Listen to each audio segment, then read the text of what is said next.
A'udzubillahi minasyaitonirrajim. Bismillahirrahmanirrahim. Assalamualaikum warahmatullahi wabarakatuh. Perkenalkan, nama saya Asih Martiasari dengan NIM 200600144 dari kelas B3 Closing 2020. Dalam kesempatan ini, saya akan memaparkan mengenai perbedaan hierarkis istilah dalam model pembelajaran. Seperti apakah itu?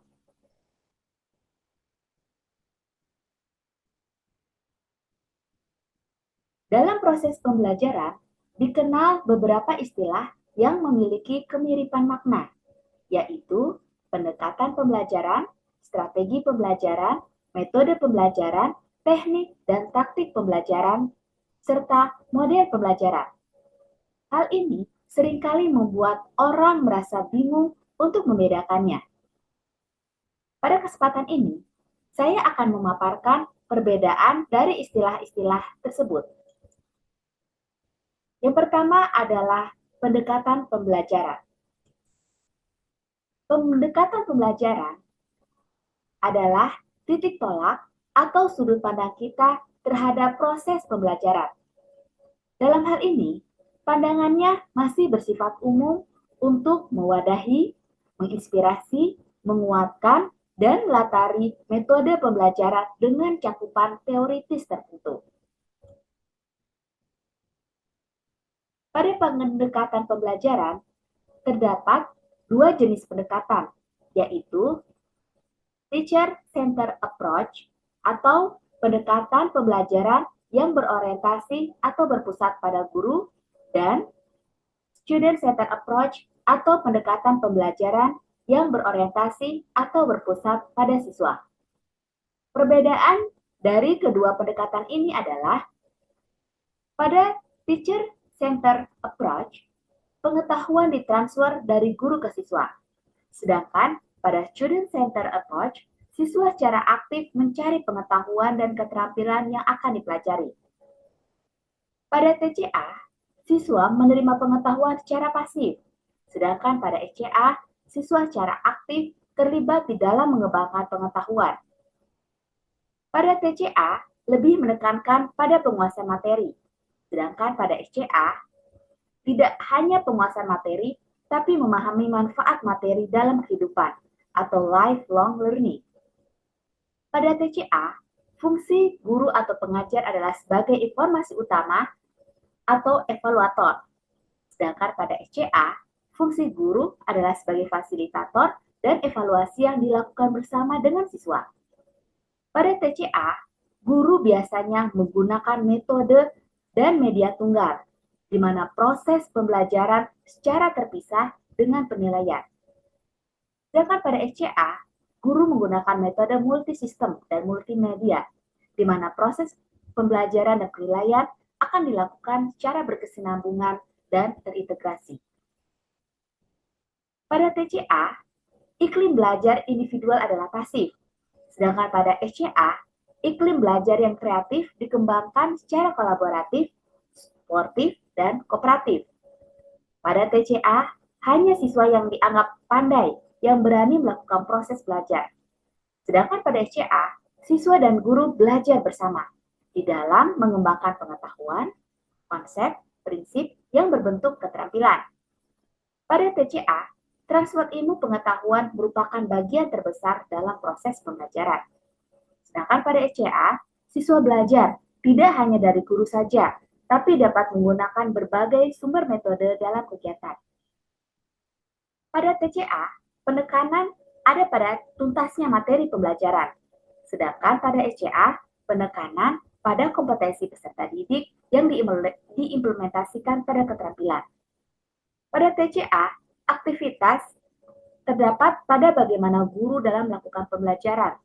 Sedangkan pada ECA, aktivitas tampak pada siswa belajar yang akan diintegrasikan dengan guru dengan menggunakan berbagai metode interdisipliner dan penekanan pada student learning dan skill kompetensi.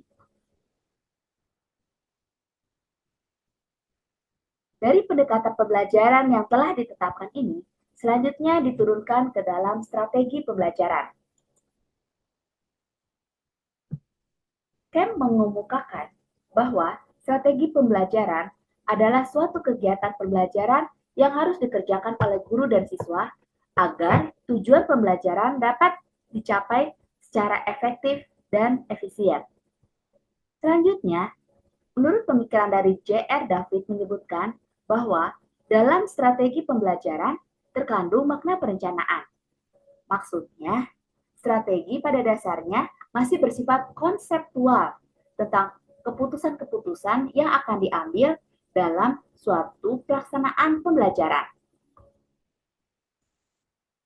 Dilihat dari strategi pembelajaran, dapat dikelompokkan menjadi dua bagian, yaitu expositionary discovery learning dan group individual learning. Nah, exposition discovery learning pada dasarnya terdiri dari dua strategi yang berbeda, yaitu strategi penyampaian atau expository dan discovery learning yang berupaya pada pembelajaran penemuan. Strategi expository adalah strategi pembelajaran secara langsung atau direct instruction dengan menyajikan materi pelajaran yang sudah jadi dan siswa diharapkan menguasainya secara penuh. Strategi ekspositori ini menempatkan guru sebagai penyampai informasi. Berbeda dengan strategi discovery, di mana siswa mencari dan menemukan materi pelajarannya sendiri melalui berbagai aktivitas. Tugas guru dalam strategi discovery ini hanya sebagai fasilitator dan pembimbing siswa dalam pembelajaran. Strategi discovery disebut juga strategi pembelajaran secara tidak langsung. Sedangkan strategi dari grup individual learning merupakan strategi pembelajaran secara berkelompok dan strategi pembelajaran individual. Strategi pembelajaran individual merupakan perancangan aktivitas belajar mandiri bagi siswa. Kemampuan individu menentukan tingkat kecepatan dari keberhasilan penguasaan materi pembelajaran, di mana materi pembelajaran itu didesain dan disajikan untuk belajar sendiri. Adapun strategi pembelajaran kelompok, yaitu menyajikan pembelajaran dalam bentuk klasikal atau siswa belajar dalam kelompok-kelompok kecil. Strategi ini menempatkan siswa sebagai individu yang sama. Ditinjau dari cara menyajikan materi, strategi pembelajaran dibagi dari dua kelompok, yaitu strategi pembelajaran deduktif, di mana dalam hal ini berupaya menyajikan materi secara umum ke khusus, atau dari hal abstrak menuju ke arah konkret.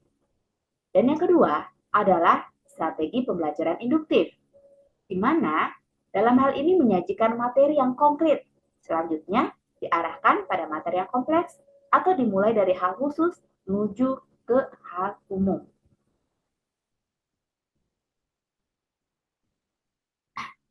Istilah berikutnya adalah metode pembelajaran. Metode pembelajaran berasal dari bahasa Inggris, yaitu method, yang artinya melalui, melewati, jalan, atau cara untuk memperoleh sesuatu. Menurut Kamus Besar Bahasa Indonesia, metode pembelajaran adalah cara kerja yang bersistem untuk memudahkan pelaksanaan suatu kegiatan guna mencapai tujuan yang telah ditentukan.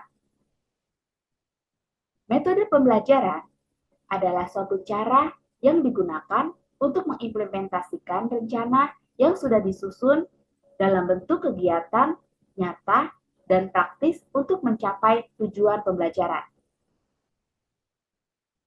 Berdasarkan hal itu, maka ada suatu kedudukan metode dalam pembelajaran, yaitu pertama, pemberian dorongan. Maksudnya, cara yang digunakan oleh guru dalam memberikan dorongan kepada siswa untuk terus mau belajar. Yang kedua, pengungkapan tumbuhnya minat belajar, yaitu cara dalam menumbuhkan rangsangan untuk tumbuhnya minat belajar siswa yang didasarkan pada kebutuhannya. Yang ketiga, penyampaian bahan belajar. Maksudnya, cara yang digunakan oleh guru dalam menyampaikan bahan dan kegiatan pembelajaran. Yang keempat, adalah penciptaan iklim belajar yang kondusif. Maksudnya, cara untuk menciptakan suasana belajar yang menyenangkan bagi siswa untuk belajar. Yang kelima, tenaga untuk melahirkan kreativitas, yaitu cara untuk menumbuhkan kreativitas siswa sesuai dengan potensi yang dimilikinya. Yang keenam, pendorong untuk penilaian diri dalam proses dan hasil belajar, yaitu cara untuk mengetahui keberhasilan pembelajaran. Dan yang terakhir, pendorong dalam melengkapi kelemahan hasil belajar. Hal ini merupakan cara untuk mencapai pemecahan masalah yang dihadapi dalam kegiatan pembelajaran. Pada metode pembelajaran, terdapat beberapa contoh yang dapat digunakan untuk mengimplementasikan strategi pembelajaran. Di antaranya adalah metode ceramah, metode demonstrasi, diskusi, simulasi, brainstorming, pengalaman lapangan, simposium, dan sebagainya. Selanjutnya, dari metode pembelajaran ini akan dijabarkan ke dalam teknik dan taktik pembelajaran. Apakah perbedaannya?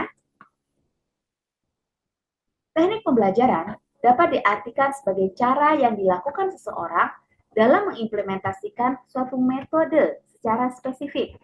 Misalnya, penggunaan metode ceramah. Pada kelas yang jumlah siswanya relatif banyak, itu akan membutuhkan teknik tersendiri yang berbeda dengan penggunaan metode ceramah pada kelas yang jumlahnya terbatas. Jadi dalam hal ini, guru dapat berganti-ganti teknik, meskipun dalam koridor metode yang sama. Yang selanjutnya adalah taktik pembelajaran, yang merupakan suatu gaya seseorang dalam melaksanakan metode atau teknik pembelajaran tertentu yang sifatnya individual. Misalnya, ada dua orang yang sama-sama menggunakan metode ceramah, tetapi mungkin saja taktik yang digunakannya akan berbeda. Dalam penyajiannya, yang satu cenderung banyak diselingi dengan humor, karena dia memiliki sense of humor yang tinggi, sedangkan yang satunya lagi lebih banyak menggunakan alat bantu elektronik, karena dia menguasai tentang elektronik. Dalam hal ini, gaya pembelajaran akan tampak dalam keunikan dan kekhasan dari masing-masing guru sesuai dengan kemampuan, pengalaman, dan tipe kepribadian dari guru yang bersangkutan. Dalam taktik, pembelajaran akan menjadi suatu ilmu sekaligus juga seni atau kiat.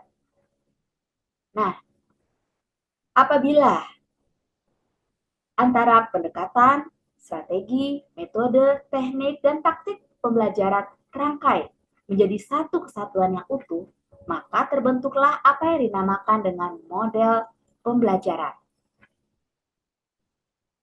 Model pembelajaran merupakan suatu bentuk pembelajaran yang tergambar dari awal sampai akhir yang disajikan secara khas oleh guru. Dengan kata lain, model pembelajaran merupakan bungkus atau bingkai dari penerapan suatu pendekatan, metode, dan teknik pembelajaran. Berkenaan dengan hal itu, maka Bruce Deutsch dan Marshall Well mengetengahkan ada 4 kelompok model pembelajaran, yaitu model interaksi sosial, model pengolahan informasi, model personal humanistik, dan model modifikasi tingkah laku. Jadi, pada model pembelajaran akan berisi unsur, tujuan, tahap-tahap kegiatan, setting pembelajaran, kegiatan guru dan siswa, perangkat pembelajaran, hasil pembelajaran yang dicapai sebagai akibat dari proses belajar mengajar. Perancangan model pembelajaran hampir sama dengan penyusunan dari rencana pelaksana pembelajaran yang lengkap dengan perangkatnya. Berdasarkan uraian yang telah saya paparkan, maka untuk dapat melaksanakan tugas secara profesional, seorang guru dituntut dapat memahami dan memiliki keterampilan yang memadai dalam mengembangkan berbagai model pembelajaran yang efektif, kreatif, dan menyenangkan sebagaimana yang disyaratkan dalam kurikulum tingkat satuan pendidikan. Dalam hal ini, ada beberapa faktor yang akan mempengaruhinya. Antara lain, pertama, faktor guru yang berkaitan dengan keterampilan mengajar, mengelola tahapan pembelajaran, dan memanfaatkan metode serta media pembelajaran. Yang kedua, ada yang dinamakan faktor siswa yang berkaitan dengan karakteristik siswa, baik secara umum maupun secara personal. Yang ketiga, faktor kurikulum yang berkaitan dengan rumusan tujuan pembelajaran dan pengorganisasian isi pelajaran. Yang terakhir adalah faktor lingkungan, di mana perlu diperhatikan antara lingkungan fisik dan non-fisik yang satu sama lain menunjang situasi interaksi belajar mengajar secara optimal. Sehingga, pada dasarnya, guru pun dapat secara kreatif mencobakan dan mengembangkan mode pembelajaran tersendiri yang khas, sesuai dengan kondisi nyata di sekolahnya masing-masing. Sehingga akan muncul mode-mode pembelajaran yang baru yang dapat menambah khasanah dari pembelajaran kita. Demikianlah pemaparan saya mengenai perbedaan dari hierarki istilah dalam mode pembelajaran. Terima kasih atas perhatiannya. Alhamdulillahirrahmanirrahim. Wabillahi taufiq hidayah. Assalamualaikum warahmatullahi wabarakatuh.